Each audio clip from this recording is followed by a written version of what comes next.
아멘. 네, 오늘은 왕의 복음 말씀입니다. 우리 설교 제목 같이 한번 읽어보도록 합니다. 대체 왜 나를 사랑하세요? 대체 왜 나를 사랑하세요라는 제목으로 같이 말씀의 은혜를 나누겠습니다. 차기령이라고 하는 분이 있습니다. 이분은 유명한 일타 영어 강사입니다. 그분이 쓴 책이 뭐냐면 자녀를 꿈을 돕는 부모의 기도라고 하는 책을 냈었는데 그 책에 나오는 이야기를 하나 소개해 드리겠습니다. 그 아프리카에 보면 마사이라고 하는 족이 있습니다. 이제 그 족은요, 그 소를 키우면서 건기 때는 이제 물을 찾아 목초지를 따라 이동을 하는 족속들입니다. 그런데 이들이요, 이 안창호라고 하는 선교사님을 통해서 예수님을 믿게 된 거예요. 그래서 그들의 삶의 변화가 일어났습니다. 어떻게 일어났느냐? 건기에 따라서 이제 소를 이동해야 되는데 교회를 지켜야 되니까 각 집안의 대표만 뽑아서 소를 이동해서 가고요. 남은 사람들은 다 예배를 드리기 위해서 그 자리에 남은 겁니다. 그래서 추장과 몇 사람이 소를 이끌고 수백 마리의 소떼를 이끌고 가는 거예요. 그러니까 그 모습이 장관을 이루겠죠. 아마 그때 그 순간에는 그 분이 하나님을 찬양하는 찬양을 불렀고 같이 기도를 했다는 거예요. 할렐루야 하면서 막 하나님을 찬양을 했겠죠. 그렇게 갔습니다. 그리고 이제 4월 달에 갔는데 6개월 만에 10월 말에 이제 추장과 함께 돌아왔는데 그 몰골이 많이 아니라는 거예요. 사람들의 모습이 너무 초췌해서 온 겁니다. 보니까 소도 많이 없어진 거예요.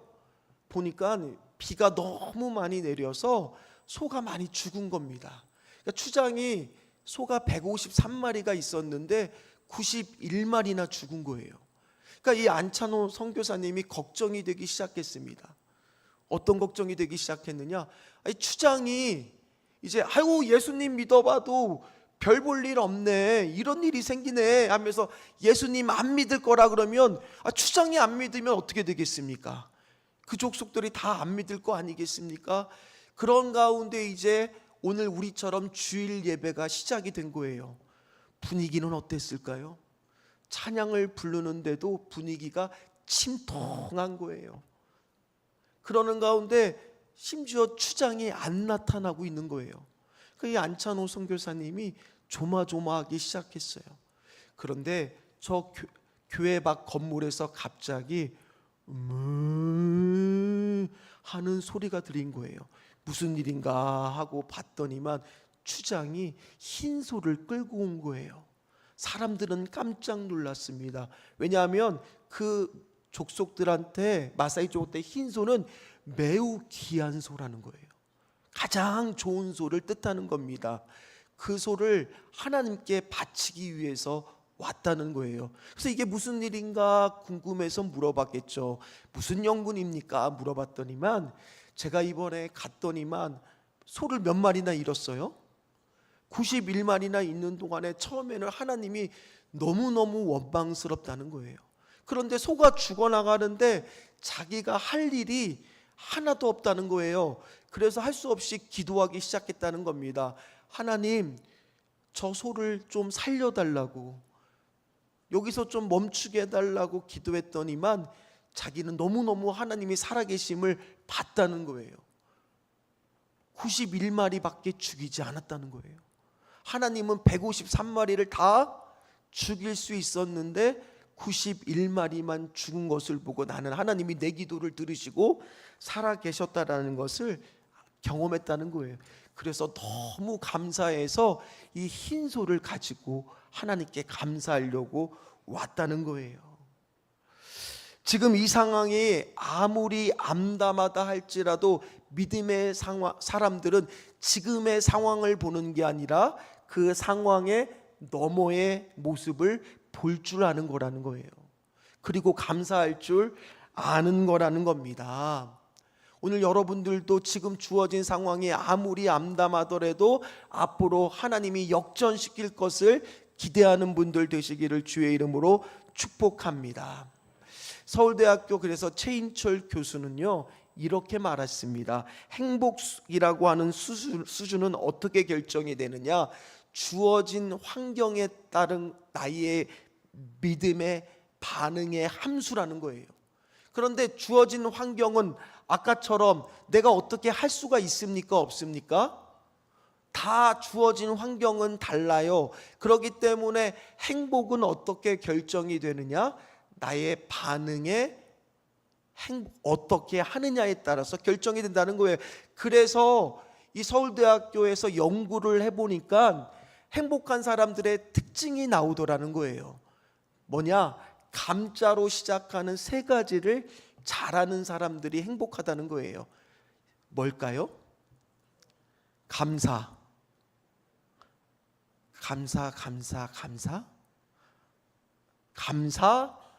감동, 감탄을 잘하는 사람들이 행복하더라는 거예요. 문제가 없는 사람이 행복한 것이 아니라 문제가 있는 뒤에 오는 감사와 감동과 감탄의 요소를 찾는 사람들이 행복하더라는 겁니다. 그런데 오늘 이 자리에 앉아 있는 우리도 신앙생활 하면서 왜 요즘에는 행복하지 않을까? 처음 예수님을 만났을 때 여러분들은 다 구원의 감동과 감격과 감사가 넘쳤을 겁니다. 기쁨과 환희가 넘쳤을 겁니다. 그런데 몇 년 지나다 보면 어떻게 될까요? 신앙생활이 밍숭맹숭하게 느껴질 때가 오기 마련이거든요. 예수님 믿는 내 신앙생활은 별 볼 일 없는 것 같고 저 밖에 사람들을 보면은 화려해 보이니까 저 사람들이 부럽게 느껴질 때가 있거든요.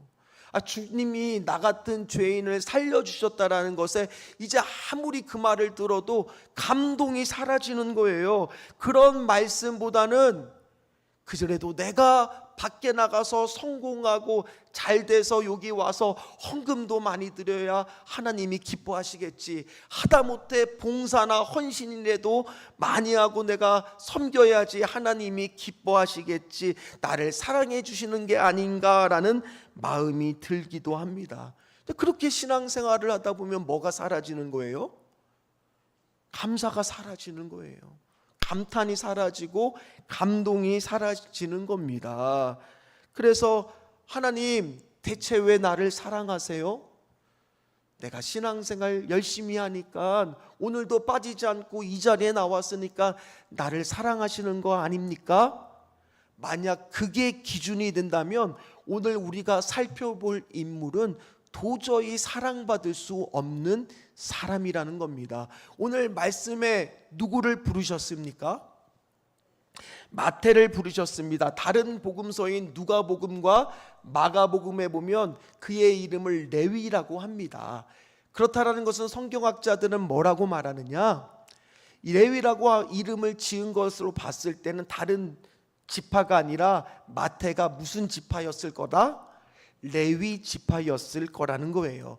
그는 태어났을 때부터 알페오의 아들이라고 합니다. 부모의 기대 가운데 태어났을 겁니다. 아까 우리 아이를 봤을 때도 부모가 얼마나 기대를 했을 겁니까? 특별히 그 아이는요 아주 영특했습니다. 그리고 머리가 좋아서 셈도 잘했습니다. 그러니까 앞으로 부모님이 보기에는 정말 이 어려운 이 민족을 위해서 쓰임받는 귀한 아이가 될 거라고 생각했을 거예요. 그런데요, 그 아이가 성장해서 선택한 직업이 있어요. 그게 뭡니까? 세리를 선택한 거예요. 아니, 세리는 어떤 직업입니까? 세금을 받는 일이죠. 로마 정부를 위해 일하는 거죠. 그러나 그 당시에 세리는요 어떤 취급을 받았느냐? 여자로는 창기, 남자로는 세리를 죄인 취급을 받았어요. 그래서 그들은 회당에도 들어가지 못했고요, 법정에서 증인으로도 설 수 없는 존재였어요. 물론 돈은 많이 벌었습니다.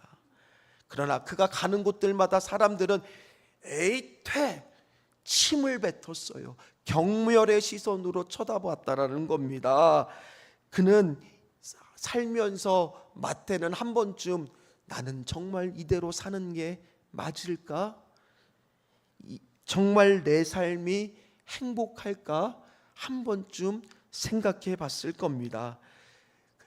그래도 뭐는 하는 거예요? 그 사람은 돈이라도 벌잖아요. 특별히 그가 있는 이 가버나움이라고 하는 지역은요, 지도를 잠깐 보여주시면 항구 지역이기 때문에 출입이 사람들이 많습니다. 자연스럽게 뭐가 많이 거치는 곳이냐? 세금을 많이 거두는 곳이에요. 그래서 마태가 머리가 좋다는 거예요. 그 세금들을 다 계산해 줘야 되잖아요. 그렇게 살던 그에게 어느 날 예수님에 대한 소식이 들렸을 거예요. 우리가 지난 시간에 가버나움에 대해서 우리 지붕을 뚫는 걸 살펴봤잖아요. 많은 병자를 고치시고 그리고 귀신을 내어쫓는 그 예수님의 이야기를 들으면서 나 같은 사람한테도 예수님이 찾아오실까? 예수님의 말씀을 들을 수가 있을까? 그렇게 살던 그에게 평상시와 똑같은 일상이었습니다. 세관에 앉아서 세금을 거두고 있는데 아이고, 예수님이 찾아오신 거예요. 그 예수님이 간결하고 명확하게 그에게 말씀하십니다. 9절 말씀을 같이 읽도록 합니다. 예수께서 그곳을 떠나 지나가시다가 마테라 하는 사람이 세관에 앉아 있는 것을 보시고 이르시되 나를 따르라 하시니 일어나 따르니라. 예수님의 간결한 말씀이 뭐였어요? 나를 따르라. 마태에게는 그곳이 일터이지만 세상 사람들이 보기에는 죄악의 현장이었어요. 그는 그곳에 앉아서 그 일에만 몰두하고 있었습니다. 그에게는 어쩌면 그 모든 인생과 청춘을 바치고 있지만은 모든 꿈을 잃어버린 상태였을 겁니다. 오늘 여기 있는 분들도 어딘가에 몰두해 열심히 살고 있지는 않습니까? 너무 바빠서 살고 있지만은 어쩌면 우리도 지금 행복하지 못한 그런 감사를 잃어버린 삶을 살고 있는 분이 이 가운데 있을지도 모르겠습니다. 오늘 그런 영혼을 향해서도 주님이 부르는 소리는 뭘까요? 나를 따르라. 그런데 그 소리를 듣자마자 마태는 앉아있던 자리에서 일어납니다. 그 일어나라고 하는 단어가 되게 중요해요. 그 앉았던 자리에서 일어나서 예수님을 따르는 순간 그는요, 모든 것을 잃어버릴 수도 있어요. 누가복음 5장 28절의 말씀을 보면 그가 모든 것을 앉아있던 그 자리에서 일어났을 때 모든 것을 버렸다라고 나와요. 왜 그럴 수밖에 없느냐? 다른 제자들 중에 어부들도 모든 것을 버리고 예수님을 따르지만 나중에 예수님을 따르다 이게 아닌가 봐 그러고 다시 돌아가도 뭐를 할 수 있어요? 어부라는 직업을 또 하면 되잖아요. 그러나 그는 세리라는 직업을 다시 일어나서 예수님을 따르게 되면 다시는 돌아와서 그 직업을 할 수가 없는 거예요. 진짜 모든 것을 지금 다 버린 거예요. 한번 여러분들 입장 바꿔놓고 생각해 보세요. 돈 많이 버는 직업이에요. 그거를 포기한다고 했을 때 여러분들 안에서 어휴 아까워라 그런 생각 한 번쯤 안 들까요?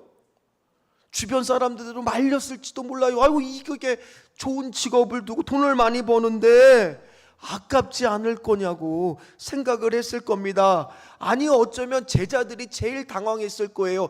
제자들도 마태를 봤을 때 어떤 눈빛으로 바라봤을까요? 똑같은 유대인들이 바라보는 것처럼 죄인으로 바라봤는데 어찌 저런 사람을 우리와 똑같은 제자로 부를 수 있냐는 겁니다. 마태는요, 어쩌면 부모조차도 외면한 그런 존재였을지도 모릅니다.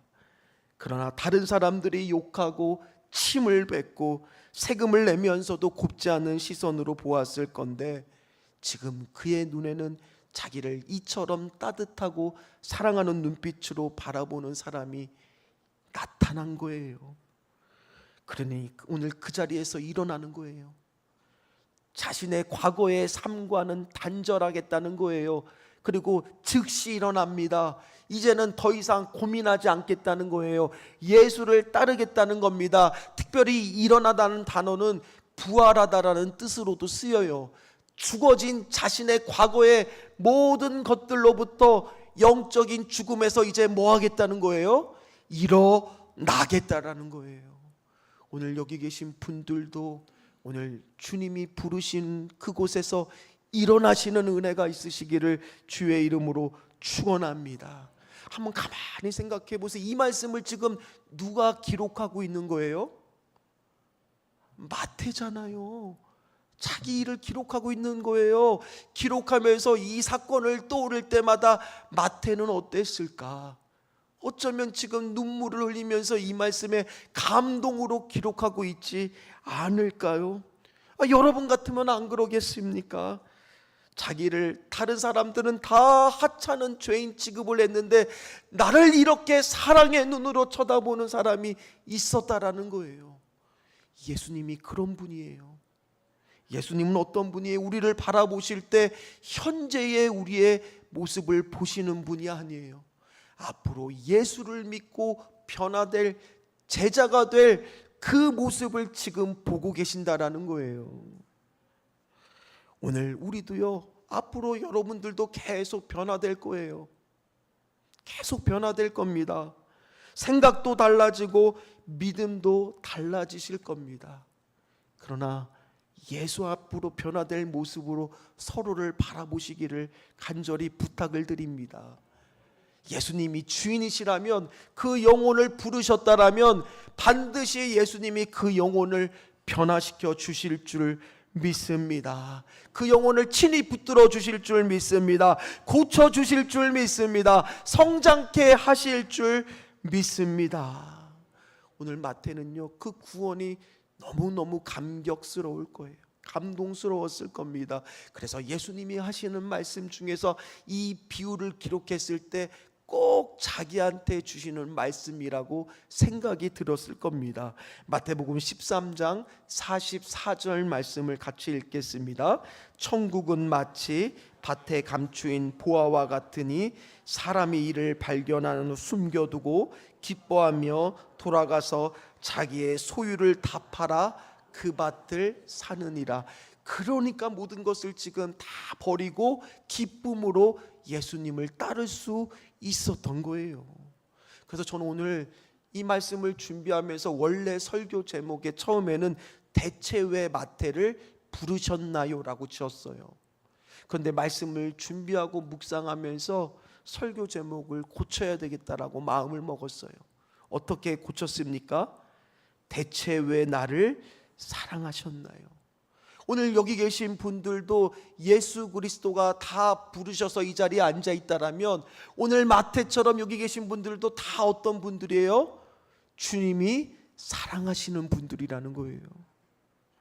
오늘 주님이 우리를 부르셨다라는 것은요, 세상과 달라요. 세상은 부르셨다라는 말을 들었을 때 그 부르심 안에는 플레이스, 장소나 아니면 포지션, 지위를 생각하기에 먼저입니다. 그러나 예수님이 부르셨다라는 것은 릴레이션십, 사귐이라는 거예요. 내가 너와 관계를 맺고 사귀고 싶다. 그런 예수님의 초대가 있었다라는 거예요. 오늘 이 자리가 바로 여러분들을 초대하는 자리라는 거예요. 그래서 그 마태는요, 자기를 부르신 감동을 늘 잊을 수가 없어요. 그래서 마태복음 10장 3절에 보면 예수님의 12제자를 소개하는데 유독 자기한테는 이렇게 말합니다. 보십시오. 다른 제자들은 다 이름을 적습니다. 누구의 아들이라고만 적습니다. 그런데 마태는요, 자기 앞에 꼭 뭐를 썼어요? 부끄러운 과거잖아요. 굳이 남들이 우리 부끄러운 과거 들치어 입을 때 우리도 이렇게 얘기하지 않습니까? 이제 좀 그만 좀 얘기해. 이제 지겨워. 이제 나는 그거 뗐어. 그런데 오늘 마태는 어땠어요? 그 과거를 잊지 않겠다는 거예요. 나 같은 자를 사랑하셔서 부르신 그 예수님의 은혜가 너무 감동돼서, 너무 감격스러워서 그 앞에 뭐라고 적는 거예요? 세리라는 말을 잊지 않았다라는 거예요. 어떻게 나 같은 자를 사랑해 주셨나, 그 감동이 있었던 자라는 거예요. 근데 따지고 보면 이제 그는 뭐가 되는 거예요? 실업자 되는 거예요. 그리고 근데 그 감사하니까 뭐를 엽니까? 그 감사한 마음으로 감동돼서 큰 잔치를 엽니다. 돈의 노예로 살았던 사람이 큰 잔치 열면 뭐가 또 쓰여요? 큰 돈이 쓰일 거 아닙니까? 그런데도 너무나 감사하니까요, 감동이 되니까요, 돈의 노예로 살았던 자가 사람들을 초대하기 시작합니다. 자기가 아는 사람들을 불러요. 누구를 불렀겠습니까? 똑같은 죄인들이에요. 똑같은 세리들이에요. 근데 왜 불렀겠습니까? 내가 만난 예수님, 그 예수님을 전하기 위해서예요. 알려주고 싶어서예요. 소개하고 싶어서예요. 처음으로 자기를 위해서 돈을 쓰는 게 아니라 누군가를 위해서 돈을 쓰는 사람이 됐다라는 겁니다. 그래서 병행본문인 누가복음 5장 29절에 이렇게 말씀하십니다. 말씀 같이 읽겠습니다. 레위가 예수를 위하여 자기 집에서 큰 잔치를 하니 세리와 다른 사람이 많이 함께 앉아 있는지라. 내가 만난 예수님을 소개하고 싶은 거예요. 오직 그 세리와 죄인들한테 누가 예수님을 소개할까요? 누가 예수님을 소개할 때 가장 예수님을 잘 소개할 수 있을까요? 마태요. 오늘 마태가 행한 것은요, 그래서 나중에 그 유명한 마태 전도법이 되는 거예요. 오늘 여기 계신 분들 중에서도 복음에 감동이 있으십니까? 감격이 있으십니까? 전도하는 가장 좋은 방법은 어떤 방법일까요? 그 영혼한테는 누가 가는 게 가장 좋을까요? 내가요. 내가 가서 음식을 준비하고 그 사람을 초대하고 같이 식사를 하면서 예수님을 소개하는 거예요. 그런데 요즘에 아이러니하게 우리 교회 안에도 이 전도법을 누가 더 잘 쓰느냐? 아메이 같은 곳에서 더 잘 써요. 거기 초대를 하면 음식을 다 준비를 해서 초대하고 아메이를 소개해 줍니다. 근데 오늘 예수님을 소개하는 이 마태 파티가 우리 교회 안에 많이 있기를 간절히 소망합니다. 그래서 우리가 6개월마다 한 번씩 새 가족들이 왔을 때 뭐를 열어요? 마태 파티를 여는 거예요. 마태 파티는 오늘 말씀대로 작은 잔치가 되어야 될까요? 큰 잔치가 되어야 될까요? 큰 잔치가 돼야지 하나님이 기뻐하시죠. 거기에는 음식도 정말 많이 준비하고 정성껏 준비하고 아낌없이 준비하고 예수님이 가장 기뻐하는 일을 해야죠. 사랑하는 성도 여러분, 그 영혼한테 다가갈 수 있는 건 나예요, 나. 여러분들이 꼭 기억하시기를요. 이 세리 마태의 삶에 변화가 일어난 거예요. 희생이라고 하는 것이 처음으로 경험되고 있는 겁니다. 자기 삶에 엄청난 변화가 일어난 거예요. 그 변화를 일으키신 주님을 다른 사람들이 알기를 원했어요. 이게 복음을 품은 자들의 특징이에요. 감격이 있고 감동이 있고 감사가 있고 감탄이 있는 사람은 하나님의 마음으로 세상을 보기 시작을 합니다. 사랑하는 성도 여러분, 여러분들은 무엇에 의미를 두고 살아가고 계십니까? 하나님의 조건 없는 사랑을 경험한 후에 얼마나 우리의 삶이 바뀌었습니까? 내가 경험한 변화를 다른 사람한테 전하기 위해서 애쓰시고 계십니까? 만약 내가 그 사랑을 받았다면 이제는 잃어버린 영혼들을 향해서 오늘 우리도 가야 될 줄 믿습니다. 문제는요, 이런 감동과 감사와 감격과 감탄이 없으면요, 자꾸 신앙생활하면서 뭐만 앞서게 되느냐? 지식과 지위만 앞서지게 돼요. 그래서 내가 저 사람보다 아는 게 하나님 말씀을 얼마나 더 많이 아는데 내 지위가 어떤데 기준이 하나님의 마음이 아니게 되면 오늘 11절처럼 반응하기 시작하더라는 거예요. 11절 말씀을 같이 읽겠습니다. 바리새인들이 보고 그의 제자들에게 이르되 어찌하여 너희 선생은 세리와 죄인들과 함께 잡수시느냐. 예수님은요, 가늠한 여인을 잡혔을 때 뭐라고 말씀하셨느냐? 죄 없는 자가 돌로 쳐라. 그 말은 죄 없는 자가 있을까요, 없을까요? 없다는 거예요. 너희 중에 죄 없는 자가 하나도 없고 이 바리새인과 서기관들도 다 뭐라는 거예요? 죄인들이라는 거예요. 단지 드러난 죄인과 아직까지 드러나지 않은 죄인이 있고요, 내가 죄인임을 자각하는 사람들과 아직도 내가 의인인 줄 착각하는 죄인들만 있을 거라는 거예요. 즉 우리 모두가 다 뭐라는 거예요? 죄인이라는 거예요. 그러니 그들 눈에는 예수님은 비도덕적이에요. 어떻게 죄인들하고 같이 식사할 수 있냐는 거예요. 그러나 예수님은요, 그래서 그 유명한 말씀인 12절과 13절 말씀을 하시는 거예요. 같이 말씀을 읽겠습니다. 예수께서 들으시고 이르시되 건강한 자에게는 의사가 쓸데없고 병든 자에게야 쓸데있느니라. 너희는 가서 내가 긍휼을 원하고 제사를 원하지 아니하노라 하신 뜻이 무엇인지 배우라. 나는 의인을 부르러 온 것이 아니요 죄인을 부르러 왔노라 하시니라. 아멘. 이 말씀은 호세아 6장 6절 말씀인 나는 인애를 원하고 제사를 원하지 아니하며 번제보다 하나님을 아는 것을 원하노라를 예수님이 지금 인용하시며 하나님 아버지의 마음을 알려주고 있는 거예요. 주님은 회개시키기 위하여 돌아오게 하려고 오신 것이라는 겁니다. 오늘 이 자리는요, 초대의 자리입니다. 차라리 예수님 앞에서 내가 아프다고 죄인이라고 말하는 게 나은 자인 줄 믿습니다. 오늘 한번 같이 고백해 볼까요? 우리 한번 저를 따라 해주시면 감사하겠습니다. 나는 병든 자입니다. 나는 병든 자입니다. 나는 죄인입니다. 예수님 앞에 저와 여러분들이 다 병든 자이고 죄인입니다. 그러나 오늘 다시 말씀을 띄워주면 13절, 그러나 중요한 것은 오늘 13절 말씀의 주어를 보십시오. 주어가 뭐냐? 내가. 예수님은 죄인을, 병든 자를 고쳐주고 부르러 오셨다는 거예요. 따라서 여러분들을 바라보시는 눈빛은 어떠한 눈빛으로 바라보고 계실까요? 내가 죄인이라고 고백한 그 사람, 내가 오늘도 병들었다고 고백하는 그 한 영혼을 오늘 예수님은 바라보고 계세요. 사랑의 눈으로 바라보고 계세요.